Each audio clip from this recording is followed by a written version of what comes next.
Hey YouTube. So, as an atheist, I've seen a lot of things religious people, especially Christians in particular, have done to strengthen their own faith. And most of the time, I have no issue with that. For example, Bible study and worship. Go right ahead and do that, because it's relatively harmless. But where I do have an issue with is the inspirational stories Christians tell to one another. And it's not the idea of the stories that I find insulting, it's that most of these stories are filled with a bunch of lies that unfortunately Christians believe. And it's insulting to human intelligence because these lies are just really complete and utter bullshit. So TJ did a video where he dissected a Christian inspirational story, and he thought that was bad. Well, I think I found a worse one. And it's actually a lot better known on the internet. It's the Christian chalk story. So for those of you who haven't heard the Christian chalk story, well, it goes a little something like this. This is a true story of something that happened just a few years ago at the USC. There was a professor of philosophy there who was a deeply committed atheist.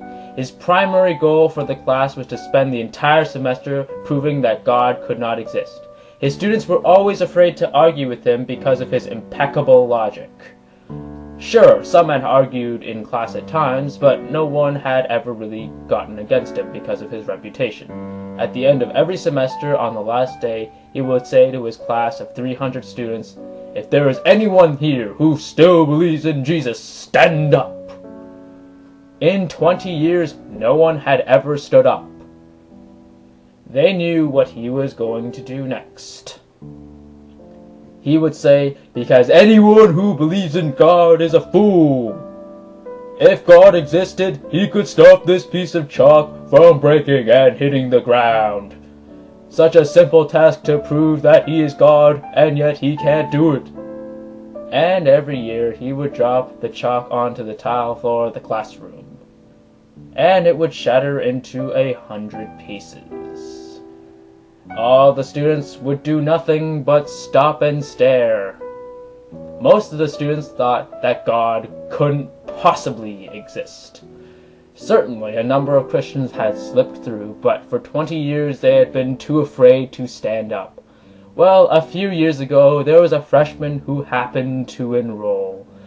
And he was a Christian, and he had heard the stories of his professor. But he was required to take the class for his major. And yet, he was afraid. But for 3 months that semester, he prayed every morning that he would have the courage to stand up no matter what the professor said or what the class taught.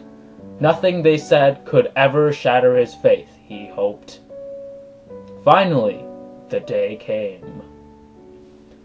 The professor said, "If there is anyone here who still believes in God, stand up." The professor and the class of 300 people looked at him shocked as he stood up at the back of the classroom. The professor shouted, "You fool! If God existed, he would keep this piece of chalk from breaking when it hit the ground." He proceeded to drop the chalk.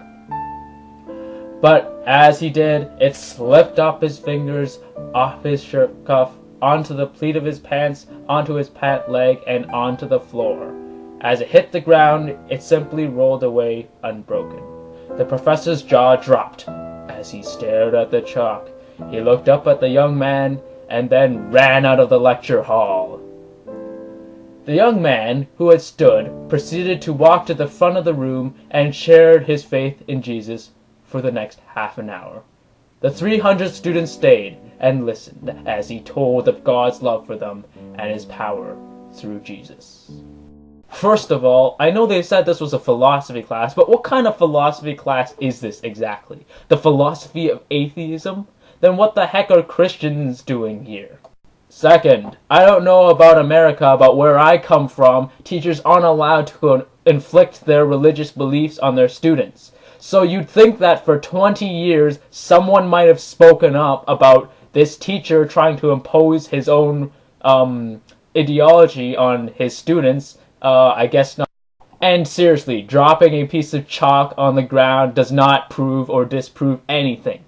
I doubt the students are dumb enough, let alone the teacher dumb enough, to believe this kind of flawed logic. Like, honestly, here's a pen.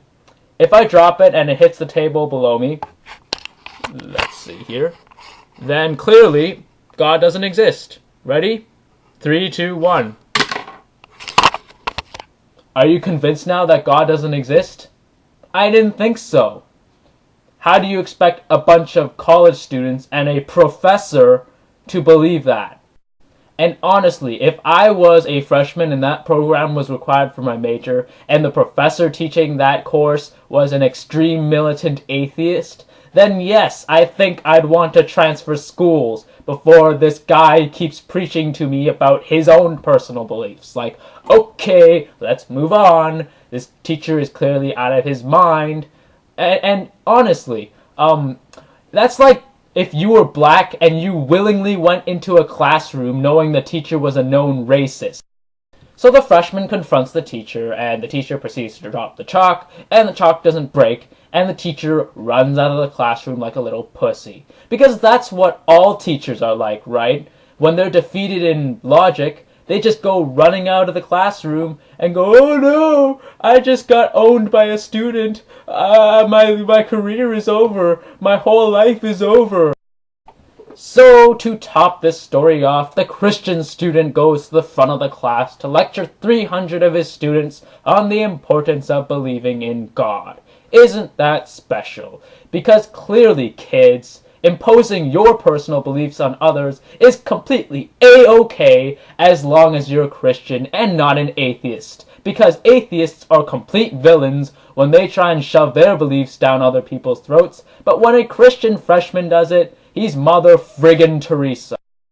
And what is this story supposed to prove exactly? That a miracle occurred? Well, miracles are one thing. I don't believe in miracles, but I can accept that people might want to believe in that. But how is this a miracle in any way? Okay, so God decided to intervene, but what about the students that the atheist professor had taught for 20 years? Their faith must surely have been shattered by his demonstration. So what about them? God all of a sudden decided to say, maybe this year, this time, I think I'll intervene. So the moral of the story is pretty darn clear. Stand up to oppression, and when people don't believe in your beliefs, shove it down their throats. Because clearly, 300 college students, and not one of them was an atheist. Not one of them was a different religion other than Christianity. So TJ, you thought your story was bad? No. My story is absurd, okay? This could not have possibly happened in a billion years. Under these circumstances, at any rate. Honestly, who would believe this story? Apparently people do, because the video I got this story from has over 9 million views and over 19,000 likes. So people clearly either like this stuff or believe in this stuff. The overall tone of this story suggests that this isn't a true story, but something some 10-year-old kid really made up to strengthen his faith and to tell his friends at Sunday school for a little something cool. Because honestly, the tone of this story is completely juvenile. How the professor defeats God and disproves God somehow, that logic doesn't fly with educated atheists. How for 20 years nothing happened and all of a sudden, boom, a miracle, and the atheist cowers away. Yeah, that's just really childish. So, for the small minority of Christians that actually do make these stories and believe them, because most Christians really aren't like this, let me tell you something. Cut the crap. It certainly doesn't help anyone. Doesn't help atheists, because we get annoyed when you tell your bullshit lie stories. It doesn't help your fellow Christians either, because all you're doing is making them look extremely retarded. So stop it. Anyways, thanks for watching, and may the truth always be heard. Later.